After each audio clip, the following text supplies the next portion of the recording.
Сайн байцгаана уу хүүхдүүдээ. Бүгдээрээ өнөөдрийн хичээлээ баттгаад нийгмийн өөрчлөлттэй холбоотой зарим асуудлыг тодорхойлцгаая. Өнөөдрийн хичээлээр би нийгмийн өөрчлөлтийн үндсэн тодорхойлолт, мөн нийгмийн өөрчлөлтөд нөлөөлөх хүчин зүйлс, нийгмийн өөрчлөлтийн талаарх социологийн онолуудыг судалсан. Та бүхэн гэрийн даалгавартаа өгсөн нэмэлт материалуулаад бусад зүйлийг судлаад агуулга баттгаарай. Тэгвэл өнөөдөр бүгдээрээ нийгмийн өөрчлөлтөд холбогдох зарим асуудлыг нэмэн тодруулцгаая. Энэхүү бичлэгийнхаа хүрээнд хувьсгал, шинэтгэл, шинэчлэл зэрэг ойлголтуудын ялгаатай талыг мөн нийгмийн өөрчлөлтөө хэрхэн холбогдож байгааг хамтдаа тодруулах болно.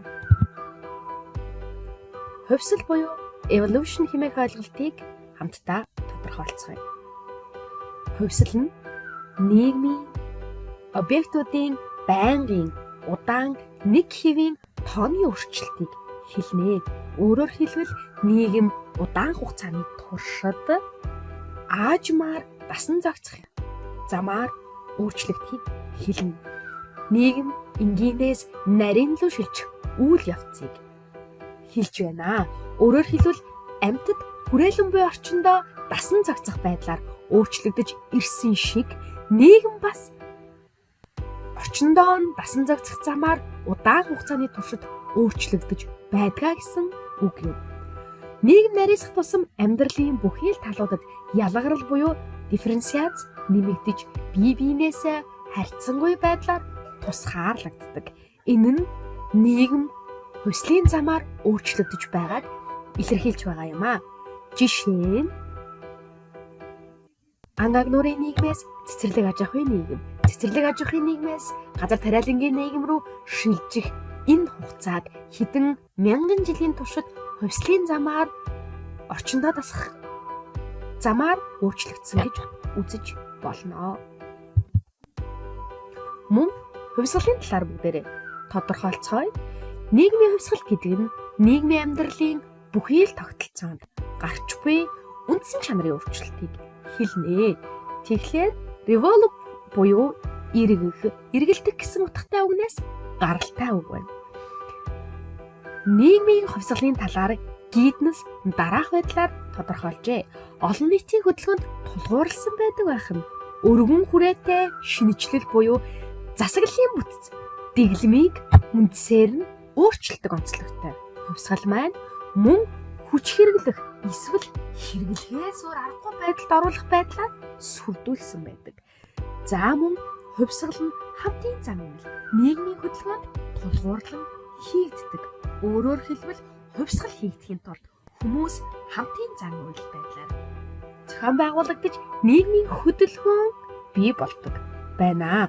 За нийгмийн хувьсгалын шалтгаан үр дагаврыг тайлбарласан онолын төлөөлөгчид Карл Маркс, Джонсон, Дэвис зэрэг эрдэмтдийг нэрлэж болно. Нийгмийн шинэтгэл.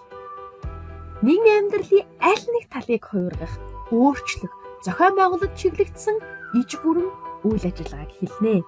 Өөрөөр хэлбэл тодорхой нэг нийгэм хамт олонны институтын өрхийн хүрээнд үүссэн хэрэгцээ шаардлагатай холбогдсон алдааг засаж залруулах, дэвшил гаргах зорилгоор өөрчлөлт оруулахыг хэлж байгаа.